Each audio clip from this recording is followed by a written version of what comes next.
बात कर लेते हैं पहलगाम हमले से जुड़ी हुई सबसे बड़ी खबर। आपके टीवी स्क्रीन पर इस आतंकी हमले में आधिकारिक पुष्टि 16 लोगों की मौत की हो गई है। हमले में 2 विदेशी नागरिकों की भी मौत हुई है। नेपाल और यूएई के नागरिकों की भी मौत हुई है। कल एनआईए की टीम पहलगाम जाएगी। गृह मंत्री अमित शाह कश्मीर में मीटिंग ले रहे हैं। बड़ी खबर, एनआईए की टीम पहलगाम जाएगी। पहलगाम हमले से जुड़ी हुई सबसे बड़ी खबर, आतंकी हमले में 16 लोगों की मौत की पुष्टि हो गई है। हमले में 2 विदेशी नागरिक भी मारे गए हैं। नेपाल और यूएई के नागरिकों की इस हमले में मौत हुई है। आशिक मीर मेरे साथ इस वक्त जुड़ गए हैं। आशिक, एक बार फिर जो दर्शक हमारे साथ अभी जुड़े हैं उनके लिए विस्तार से आज जो हुआ घटनाक्रम, कितने बजे ये घटनाक्रम हुआ है, कहां पर यह घटनाक्रम हुआ है, कैसे आतंकवादी बिना नोटिस में आए, इतने सोफिस्टिकेटेड वेपन के साथ वहां पहुंचे और उन्होंने इतने लोगों को मौत के घाट उतार दिया, जरा डिटेल से बताएं आशिक। देखिए राजीव, आज जिस हिसाब से पहलगाम के अनंतनाग में दिन के करीबन 2:30 बजे ये घटना जो है घटी, जहां पर टूरिस्ट जो है काफी तादाद में पहलगाम के ऊपर 3 किलोमीटर पैदल चले गए थे। कुछ टूरिस्ट जो है इसमें घोड़ों पर चले गए थे और वहां पर जब वो मीडोज में एंजॉय कर रहे थे, पहलगाम की खूबसूरती को देख रहे थे और इसी बीच गोलियों की आवाजें वहां पर कुछ टूरिस्टों ने सुनी, जिसके बाद सारे टूरिस्ट जो है एक ही जगह पर इकट्ठा हुए और उसके बाद जो है हमलावरों जो आतंकी थे वहां पर उन्होंने अंधाधुंध फायरिंग की और इस फायरिंग के नतीजे में सूत्रों के अनुसार 28 लोगों की मौत वाक़ा हो गई। फिलहाल ऑफिशियल स्टेटमेंट जिस हिसाब से आया है उनमें से 16 मृतकों की मौत का जो है आंकड़ा बताया गया, उनके नाम भी जाहिर किए गए। और जिस जगह पर हम इस समय मौजूद है ये जीएमसी अनंतनाग है। यहाँ पर भी लगभग 8 ऐसे जो घायल टूरिस्ट लाए गए हैं, उनका इलाज जो है जीएमसी के इस अनंतनाग के अस्पताल में चल रहा है और एक की मौत भी जो है इसमें हुई थी। यानी सबसे बड़ी बात यहाँ पर ये देखी गई, जब ये आतंकी हमला हुआ उसके बाद 30 सारी डेड बॉडीज को जो है एयरलिफ्ट किया गया, आर्मी बेस अस्पताल ले जाया गया श्रीनगर और कई सारों को जीएमसी अनंतनाग से भी रेफर किया गया श्रीनगर के अस्पताल में, जहां पर उनका ट्रीटमेंट चल रहा है। फिलहाल ये मौत का आंकड़ा जो है 28 से ऊपर भी जा सकता है, जिस हिसाब से सूत्रों से पता चला है, और घायलों की संख्या जो है वो 20 से अधिक बताई जा रही है। यानी कुल मिलाकर अगर देखा जाए, जिस हिसाब से ये आतंकी घटना एक पर्यटक स्थान पर हुई है जो कि काफी मशहूर है, पहलगाम, जिसका जिक्र बार बार किया जाता है, टूरिस्ट के लिहाज से काफी मशहूर जगह है और यहाँ पर देश विदेश से काफी ज्यादा टूरिस्ट आते हैं। उनकी प्रायोरिटी रहती है इन जगहों को एक्सप्लोर करना, इन जगहों की खूबसूरती को देखना।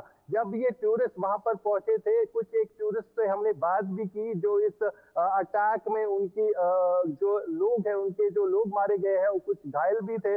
उनके कहने के मुताबिक हम पहली बार जो है इस जगह पर गए थे, वहां पर खूबसूरती देखने के लिए गए थे, लेकिन इतना बैड एक्सपीरियंस हुआ जब आतंकियों ने वहां पर फायरिंग की। कोई अपनी माँ के पीछे छुप रहा था, कोई बच्चा, तो सब लोग जो है एक दूसरे को जो है एक दूसरे के ऊपर पड़े, क्योंकि आतंकी जो है अंधाधुंध फायरिंग कर रहे थे। आतंकियों की संख्या 4 से 6 बताई जा रही है, जिन्होंने चेहरे पर मास्क पहना था और हर एक से वो पूछ रहे थे कि आपका रिलीजन क्या है, उनसे उनकी आइडेंटिटी पूछी गई और सबसे बड़ी बात, एक महिला से ये भी पूछा गया कि हम आपको छोड़ रहे हैं ताकि आपको मोदी को ये बताए कि किस तरह से कश्मीर में आतंकवाद, पाकिस्तान स्पॉन्सर्ड जो टेररिस्ट है वो यहाँ पर क्या कुछ कर रहे हैं। ठीक है, सबसे ठीक बड़ी है बात, आशिक मेरे साथ बने रहिए। इसके आगे का, जैसे ही मैं आगे आपके पास आता हूं, कुछ रिएक्शन आ रहे हैं, उसके बाद मैं आपका रुख करता हूं।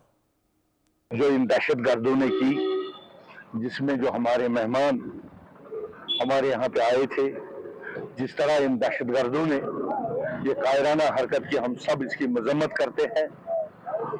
जितना ये पहली बार ऐसा इस तरीके का, क्योंकि कश्मीर पूरी दुनिया में माना जाता है मेहमान नवाजी में, और आज आप देख रहे हैं कि पूरे कश्मीर में इस वक्त मातम है।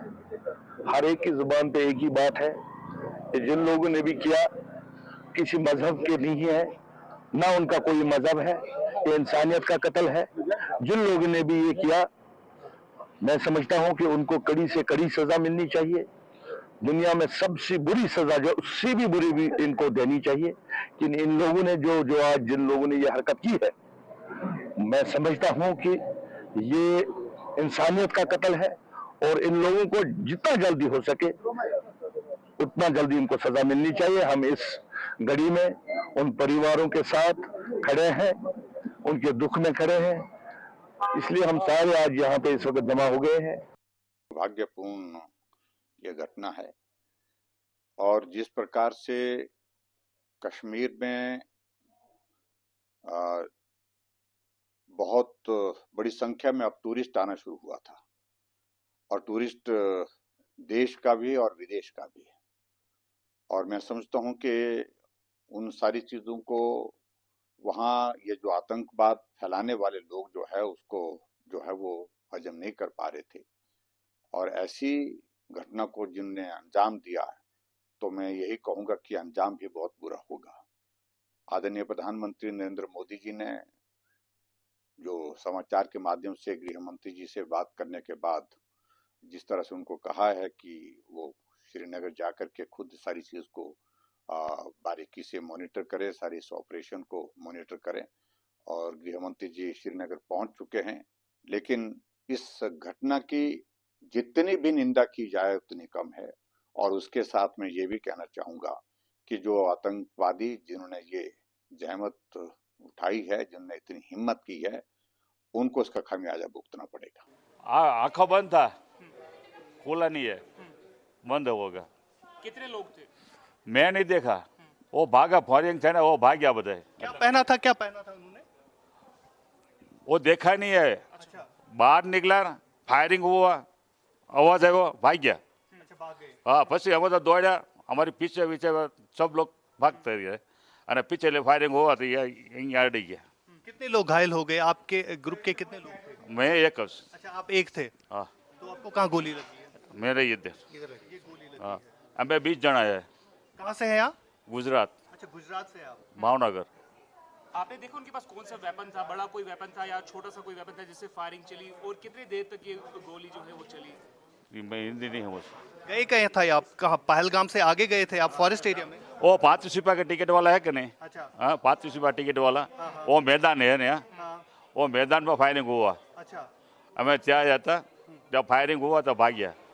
तो पैदल चल के गए थे आप? घोड़ों पे? घोड़ा पर गेला, પછી पैदल चल कर आई गया। अच्छा, तो वहीं पे वो जंगलों में निकले, वो आतंकी हाँ, जंगल, हाँ, जंगल में से निकला। अच्छा, जंगल में थे। हाँ, देखिए, जिस तरह से ये घटनाएं घट रही है, पहले जम्मू को डिस्टर्ब किया जा रहा था, अब जो है कहीं ना कहीं कश्मीर घाटी को फिर से दहलाने की कोशिश की जा रही है। आप मुझे बताइए कैसे देखते हैं इन टेरर इंसिडेंट्स को? देखिए, ये बुजलाना हरकत है इनकी। मैं डिस्ट्रिक्ट प्रेसिडेंट बीजेपी अनंतनाग बोल रहा हूँ, तुरंत पहुंचा यहाँ पर। ये हताश इन लोगों के है, ये ज़मीन दोष हो जाएंगे, इनके मौत के घाट उतारे जाएंगे।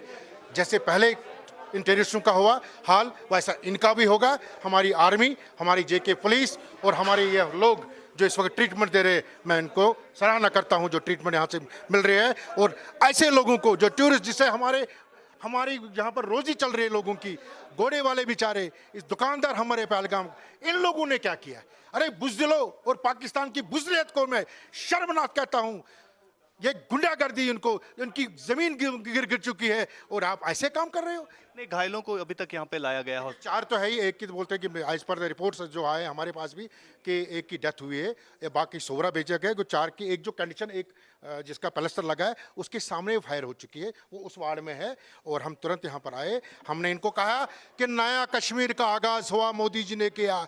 ये बुज़दिल की कौम जो बटी है यहाँ पर टेररिज्म की, ये कामयाब नहीं होंगे, ना हो जाए। बिल्कुल देख सकते हैं आप यहाँ पर किस तरह से अब जो जख्मी है उनको लाया जा रहा है और ये फिगर जो है बढ़ता जा रहा है, क्योंकि जिस जगह पर ये आतंकी हमला हुआ है ये एक टूरिस्ट स्पॉट है, यहाँ पर टूरिस्ट जाते हैं और इन टूरिस्टों पर हमला करना कहीं ना कहीं ये एक घिनौनी हरकत है जो पाक स्पॉन्सर्ड टेररिस्ट है उनकी तरफ से, क्योंकि लगातार इस तरह के अटैक्स अब बढ़ने लगे हैं, सिलेक्टिव टारगेट किलिंग्स हम इसे कहेंगे। और इंडिया न्यूज पर आपने देखा कि किस तरह से जो जख्मी इस अटैक में हुए उन्होंने हमसे बात की एक्सक्लूसिवली, और सबसे बड़ी बात यहाँ पर यह थी कि धर्म पूछ कर जो है गोली चलाई गई, यानी सबसे पहले ये पूछा गया कि आप हिंदू है कि मुसलमान है, यानी सिलेक्टिव टारगेट किलिंग्स जिसे हम कहते हैं सिलेक्टिव टारगेट किलिंग्स का सिलसिला जो है एक बार फिर से कश्मीर घाटी में देखने को मिल रहा है। और यहाँ पर किस तरह से ऑफिशियल्स जो है वो पहुंच रहे हैं और एक एक करके जो इन जख्मियों को ट्रीटमेंट किया जा रहा है। हालांकि ये फिगर जो है 20 से ऊपर बताया जा रहा है।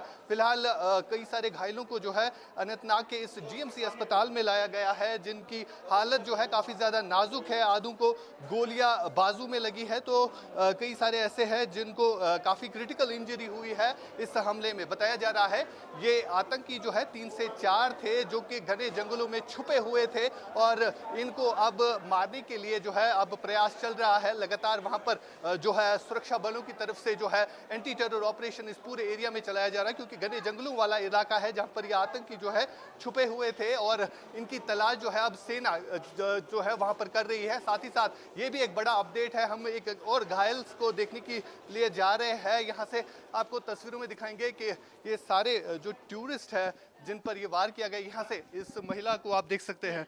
ये महिला जो है आउटसाइडर है और इसे हम बात करने की कोशिश करेंगे। आप मुझे बताइए माँ जी, क्या हुआ था, क्या देखा आपने? चिंता मत करो, ठीक है, मेरा बेटा है। आइए आइए आइए आप। देखिए यहाँ पर इनको लगी है, यहाँ पर इनको लगी है। ठीक है, देख सकते हैं आप यहाँ पर हालात जो है काफ़ी कठिन है, क्योंकि इन हालातों में कहीं ना कहीं ये मुश्किल भी बनता है। और फिलहाल जिस तरह से यहाँ पर स्थिति बनी हुई है, हर एक परेशान है, क्योंकि जीएमसी में हमने कई सारे इंजर्ड से बात भी करना चाही, कुछ ने बात भी की, लेकिन कुछ डरे हुए हैं, सहमे हुए हैं। और लगातार हम ये दिखा रहे हैं कि किस तरह की हालत यहाँ पूरे फिलहाल। इस वक्त जम्मू कश्मीर के उप मुख्यमंत्री सुरेंद्र चौधरी जी हैं, उनसे बात करते हैं। सर, कैसे देखते हैं, किसको नज़र लग रही है शांति जो जम्मू कश्मीर की भंग हो रही है, किसकी नज़र लग रही है?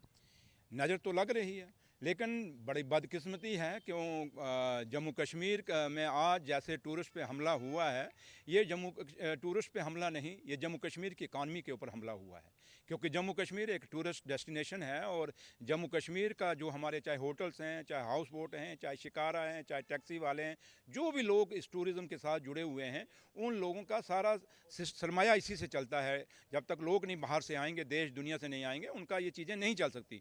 तो लिहाजा आज ये जो क्योंकि जम्मू कश्मीर में मैं पीछे अभी चंद रोज़ पहले कश्मीर में गया था, तो इतनी दुनिया एयरपोर्ट पे थी, इतनी गहमा गहमी डलगेट पे थी, लोग घूम रहे थे, खुशी आपके टुलिप गार्डन में आप देखें कितने लोग आए थे। तो ये कहीं ना कहीं साजिश है कि जम्मू कश्मीर को कमज़ोर किया जाए, जम्मू कश्मीर की इकानमी को कमज़ोर किया जाए, ताकि टूरिस्ट को डराया जाए वो यहाँ ना आए। लेकिन मैं हिंदुस्तान और देश और दुनिया के जो लोग यहाँ जम्मू कश्मीर को एज ए टूरिस्ट आना चाहते हैं, मैं उनको कहूँगा कि आप इन हमलों से मत घबराइए। जम्मू कश्मीर के लोग आपके साथ हैं, जम्मू कश्मीर की सरकार आपके साथ है। ठीक है, ये हादसा हुआ, इसको जितने कड़े लफ्ज़ों में हम कंडेम करें, ये लफ्ज़ ही नहीं जुड़ रहे कि हम किन लफ्ज़ों में इनको कंडेम करें। इस तरीके से ये हमला हुआ है, नंबर डबल डिजिट में चला गया है, क्या लगता है इतना बड़ा हमला और किस तरीके से इसे आप देख रहे हैं, कैसे कोप अप कर पाएंगे? क्योंकि पिछले साल कहा जा रहा था कि 2.5 करोड़ के करीब सैलानी आए थे, इस बार उम्मीद ज़्यादा बड़ी थी। मैंने कहा ना, तभी मैं कह रहा हूँ कि टूरिस्ट को घबराना नहीं चाहिए, क्योंकि हम जम्मू कश्मीर के लोग हैं, हम भी यहाँ रह रहे हैं, वो आएँ। लेकिन जहाँ तक ताल्लुक है हमारे इन मेहमानों पे जो अटैक हुआ है, क्योंकि जम्मू कश्मीर मेहमान नवाजी के लिए जाना जाता है और जम्मू कश्मीर का मेहमान नवाजी देश और दुनिया में लोग इसकी तारीफ़ करते हैं और मेहमानों पे ये चीज़ नहीं होनी चाहिए थी। लेकिन चंद वो लोग जो ये सोचते हैं कि इन ऐसे हादसे करके, ऐसे अटैक करके हम जम्मू कश्मीर को कमज़ोर करने की कोशिश करेंगे या हिंदुस्तान को कमज़ोर करने की कोशिश करेंगे, वो कभी इसमें कामयाब नहीं होंगे। 30 सालों से वो लगे हुए हैं, लेकिन हमारी सिक्योरिटी फोर्सेस ने, हमारे लोगों ने, पॉलिटिकल लोगों ने, यहाँ के जम्मू कश्मीर के लोगों ने अपनी कुर्बानियाँ दे के जम्मू कश्मीर को मजबूत रखा है, अपने भाईचारे को मजबूत रखा और आगे भी ये मजबूत रखेंगे हम। लेकिन मैं फिर कहता हूँ कि आज बेशक ये लॉ एंड ऑर्डर हमारे अंडर नहीं है, जम्मू कश्मीर की सरकार के अंदर नहीं है, क्योंकि हम यूटी हैं, लेकिन उसके बावजूद हम कहें कि हम अपनी जिम्मेवारी छोड़ देंगे, नहीं। हम अपने टूरिस्ट के लिए, अपने मेहमानों के लिए, उमर अब्दुल्ला सरकार बिल्कुल उनके पीछे खड़ी है, उनके सामने खड़ी है और हम उन ताकतों से मुकाबला करेंगे जो ताकतें हम लोगों को कमज़ोर करना चाहती हैं। या बड़ी खबर इस वक्त, प्रधानमंत्री नरेंद्र मोदी सऊदी अरब से आज ही रात वापस लौट रहे हैं। 2 दिन के दौरे पर थे प्रधानमंत्री नरेंद्र मोदी। अब ये 1 दिन का ही दौरा करके वापस लौट रहे हैं प्रधानमंत्री। पहलगाम हमले के चलते ये दौरा छोटा कर दिया गया है प्रधानमंत्री नरेंद्र मोदी का। आज ही रात लौटकर वापस आ रहे हैं प्रधानमंत्री नरेंद्र मोदी भारत में। गृह मंत्री अमित शाह इस वक्त जम्मू कश्मीर में मौजूद हैं।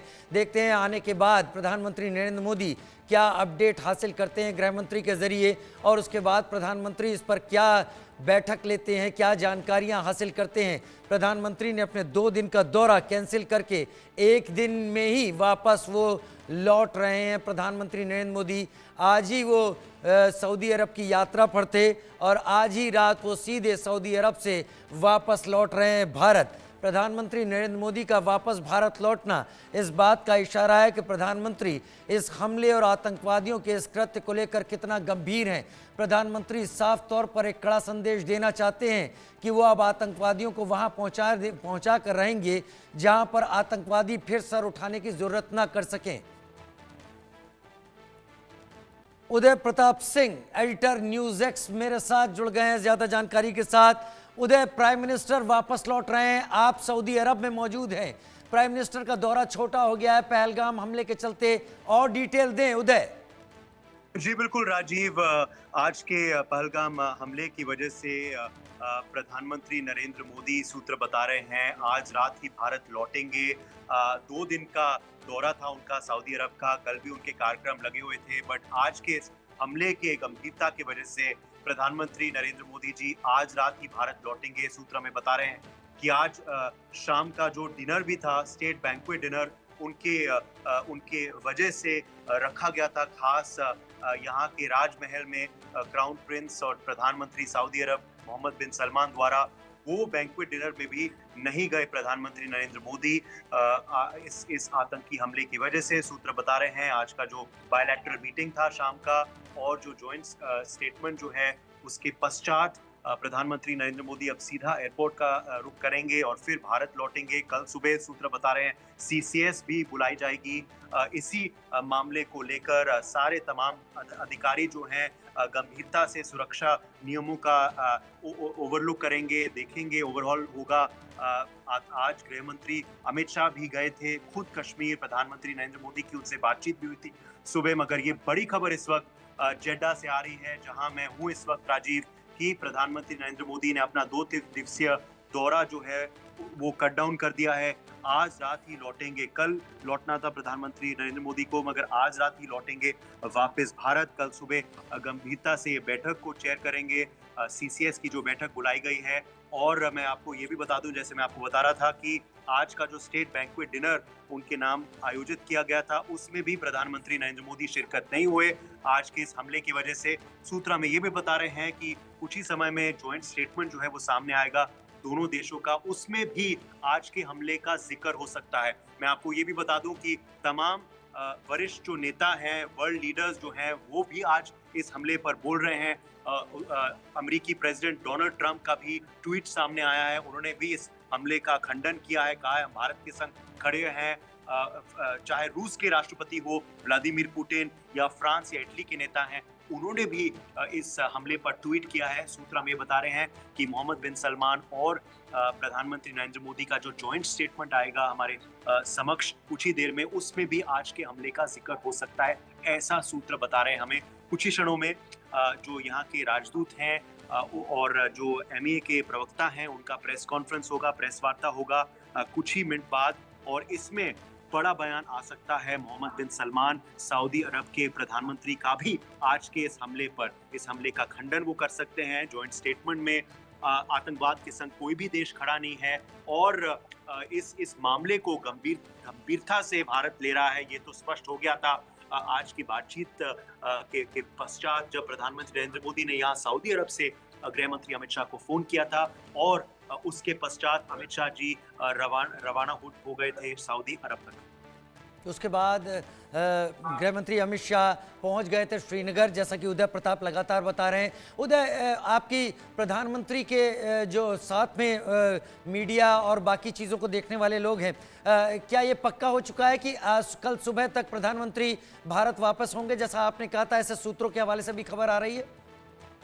जी बिल्कुल राजीव, ये हमें विश्वसनीय सूत्र बता रहे हैं कि ये 2 दिवसीय दौरा रद्द किया जाएगा। एक ही दिन के पश्चात प्रधानमंत्री नरेंद्र मोदी भारत लौटेंगे। मैं आपको ये भी बता दूं कि क्योंकि ये हाई लेवल विजिट था, क्योंकि यहाँ द्वितीय स्ट्रेटेजिक काउंसिल इंडिया और सऊदी अरब के भी आयोजित की गई थी, इस वजह से मुख्य सुरक्षा सलाहकार अजीत डोभाल वो भी यहाँ उपस्थित थे जेडा में। मैं आपको ये भी बता दूं कि विदेश मंत्री एस जयशंकर भी यहाँ उपस्थित थे जेडा में, और ये सब CCS के सदस्य हैं। इस वजह से सब वापस भारत लौट रहे हैं, ऐसा सूत्र बता रहे हैं। और अब मैं माफी चाहूंगा राजीव, मुझे अब प्रेस वार्ता की ओर बढ़ना होगा। जी तो मैं आपके पास समझ जी बहुत धन्यवाद Uday Pratap Singh, editor news X हमारे साथ जुड़ने के लिए इस जानकारी के साथ। उदय प्रताप, उस सामूहिक प्रेस वार्ता जो कि प्रिंस और प्रधानमंत्री नरेंद्र मोदी संबोधित करेंगे, और उसमें जाहिर सी बात है पहलगाम अटैक के बारे में भी स्टेटमेंट आ सकता है, उसकी भी निंदा की जा सकती है, वो भी उसमें होने वाला है।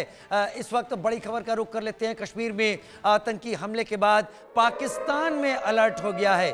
आतंकी हमले के बाद पाकिस्तान दहशत में है। डर खौफ के चलते पाकिस्तान में एक अलर्ट जारी किया गया है, क्योंकि पाकिस्तान ने जो सांप पाले थे उन सांपों ने अब जो किया है, अब उनको कुचले जाने की ज़रूरत आ पड़ी है। और ऐसे उम्मीद में पाकिस्तान अपने यहाँ अलर्ट जारी कर रहा है, क्योंकि हिजबुल मुजाहिदीन हो या फिर लश्कर तैयबा हो या फिर जैश ए मोहम्मद हो, ये सभी आतंकवादी संगठन पाकिस्तानी आर्मी और ISI की पनाहगाह में सुरक्षित रहते हैं और भारत में ऐसी आतंकवादी गतिविधियों को करते हैं।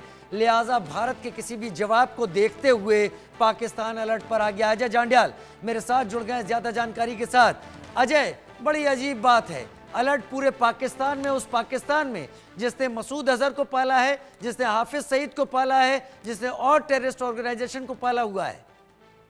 राजीव, मेरे ख्याल में पाकिस्तान को डरना बेहद जरूरी है, और इस डर का खाली डर से काम नहीं चलेगा। मुझे लगता है कि भारतीय सुरक्षा एजेंसियों को पाकिस्तान को ये जवाब देना ही चाहिए। आप सोचिए, आज देश भर में इतना गुस्सा है, पूरे जम्मू कश्मीर में इतना गुस्सा है कि आप अंदाजा नहीं लगा सकते। आप सोचिए, मासूम बच्चे बिलख रहे थे जब उन पर फायरिंग की गई। एक बच्चे का वीडियो मैं अभी कुछ समय पहले देख रहा था, वो अपने दादा की छाती पर बैठकर रो रहा था और कह रहा था मुझे मेरे दादू वापस दे दीजिए। सोचिए आतंकियों ने किस कदर जो है बेरहमी से इन लोगों की हत्या की है। और एक महिला ये इस चीज को, जब उसके पति को मारा गया, उसने कहा मुझे मार दो, कहा नहीं, जाकर मोदी को सुनाना, ये सुनाना कि हमने अपने तुम्हारे पति को मारा है। किस तरीके से चुन चुन कर हत्याएं की गई हैं। उसके बाद पाकिस्तान का डर बनता है, और पाकिस्तान के इस डर के लिए खाली डर नहीं, पाकिस्तान को इस डर का खामियाजा भुगतना चाहिए। आप सोचिए कि किस तरीके से जो जानकारी अभी मिल रही है, पाकिस्तान में इस वक्त हाईलाइट किया गया है, पाकिस्तान के फाइटर जेट्स को अपने इलाके में, अपने जो पाकिस्तान का इलाका है, POK का इलाका है, वहां पर स्क्रम्बल करते देखा गया है। इसका मतलब साफ है कि ये अंदेशा पाकिस्तान को हो गया है। जिस तरीके से आज दुनिया भर से भारत को सपोर्ट मिल रहा है, पुतिन ने कहा है कि हम आपके साथ खड़े हैं, आप फैसला लीजिए। पाकिस्तान के खिलाफ जो भी कार्रवाई बनती है, भारत उसे समय पर लेगा, मगर जिस तरीके से दुनिया के तमाम देश इस वक्त भारत के साथ खड़े हैं, डोनाल्ड ट्रंप ने कहा है कि इस दुख की घड़ी में हम भारत के साथ खड़े हैं, खासतौर पे टेररिज्म के खिलाफ। तो ऐसे टेररिज्म को अगर खत्म करना है तो पाकिस्तान को खत्म करना बेहद जरूरी हो जाता है। आप सही कह रहे हैं, पाकिस्तान को खत्म करना बेहद ज़रूरी हो जाता है, इसलिए पाकिस्तान में अलर्ट कर दिया गया है। और पाकिस्तान में अलर्ट के चलते उन्होंने अपनी सीमाओं पर सिक्योरिटी बढ़ाई है और अपने शहरों में भी। लेकिन इसका जवाब देना ज़रूरी है। हालांकि इसका जवाब पेपर में पब्लिकेशन निकाल कर नहीं दिया जाएगा, उसका भारत ही तय करेगा। समय कब होगा, स्ट्राइक कैसी होगी, लेकिन कब होगी और क्या होगा ये नहीं पता है। लेकिन पाकिस्तान वाकई अलर्ट के दायरे में है। अजय, इसको और विस्तार दे इस खबर को। देखिए राजीव, बिल्कुल आपको बता दूं कि सोचिए, वो मासूम बच्चे जो जम्मू कश्मीर की तरक्की के लिए आज कहीं ना कहीं कुछ और सपने लेकर यहाँ पहुंचे होंगे, वो जम्मू कश्मीर के युवा जो इस वक्त जम्मू कश्मीर की शांति के साथ आगे बढ़ रहे हैं, जिनके हाथ में कलम है, जिनके हाथ में पेन है और वो कंप्यूटर है, वो ख्वाब देख रहे होंगे कि वो दुनिया के किसी और हिस्से में जाकर अपनी सपने, अपनी दुनिया को संजोएंगे। उस जम्मू कश्मीर को आहत करने के लिए पाकिस्तान ने उन मासूम लोगों को टारगेट किया, जो मासूम लोग यहाँ की रेवेन्यू को, यहाँ की इकॉनमी को मजबूत करते हैं। 2-2.5 करोड़ के करीब सैलानी पिछले साल आए थे और सरकार ने ये साफ कहा था कि इस साल ये आंकड़ा बड़ा होगा, मगर पाकिस्तान को ये रास नहीं आया। पाकिस्तान को लगा कि कहीं जम्मू कश्मीर उसके हाथ से पूरा ना निकल जाए, क्योंकि यहाँ का जम्मू कश्मीर तो आबाद है, अब वहाँ की जम्मू कश्मीर की बात हो रही थी और इसीलिए पाकिस्तान ने इस बेरहमी से इन मासूम निहत्थे लोगों को जो है वो टारगेट किया। आपको एक चीज और बताऊं, जो तस्वीरें हम इस वक्त टीवी स्क्रीन पर देख रहे हैं, ये कश्मीर की तस्वीरें हैं। मैं पिछले लगभग 25 साल से ज्यादा समय से जर्नलिज्म में हूं और मैंने पहली बार देखा है कि जिस दिन हमला हुआ है उसी दिन पहलगाम के लोग